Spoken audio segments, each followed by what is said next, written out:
Le Pionnier de Sherbrooke, ça c'est un journal qui a vraiment toute une importance dans la ville.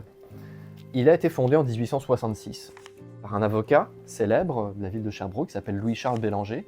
Et les frères Bélanger, ils sont dans la presse depuis un certain temps et ils vont vraiment mener le jeu de la presse francophone dans la deuxième moitié du 19e siècle à Sherbrooke. Le Pionnier de Sherbrooke, c'est le premier grand journal francophone à Sherbrooke.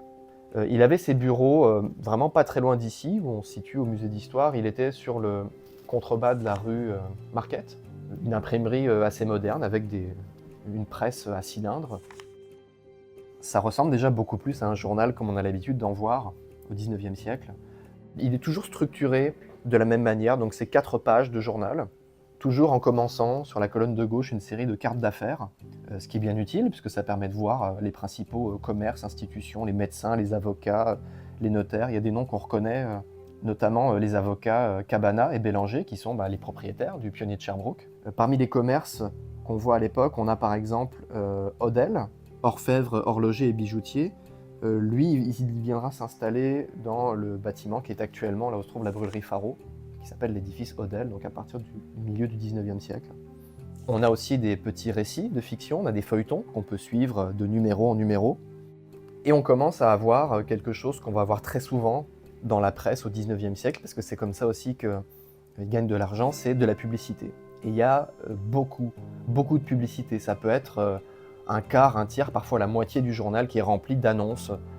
L'enjeu, vraiment, pour ceux qui impriment le journal, c'est d'essayer d'attirer l'attention sur l'annonce qu'on a publiée. Donc il faut jouer un peu avec la taille des caractères, avec la forme, parfois 5, 10, 15 polices de caractères différentes dans le même article. Pas beaucoup d'images, quand c'est des images, c'est vraiment des très petites gravures, mais c'est beaucoup de texte.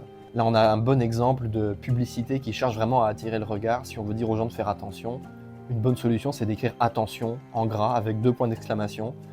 Voilà, attention, ferronnerie, grosserie, poils de toute description, fer en barre, etc., etc. Des fois, on utilise des éléments d'actualité internationale pour ramener un sujet qui n'est pas forcément lié. Par exemple, là, je vois dans l'édition du Pionnier que je suis en train de consulter, « Guerre en Espagne », point d'exclamation. Et en dessous, N.T. Dussault, voulant se mettre en état de faire face à la hausse que la guerre va causer sur les marchandises, offre en vente les articles suivants à des prix qui défient la compétition, et s'ensuit une liste de prix justement, mais le titre de cette publicité, c'est vraiment « Guerre en Espagne ». Puis beaucoup d'informations pratiques aussi à caractère moral ou médical, des moyens de corriger le bégaiement par exemple. Ils en jouent un peu avec humour, j'ai l'impression. On a par exemple ici une liste de 7 péchés mortels, dont le premier péché mortel est refuser de souscrire à un journal. Donc c'est de l'humour de 1868. Les journalistes de l'époque avaient quand même un certain humour.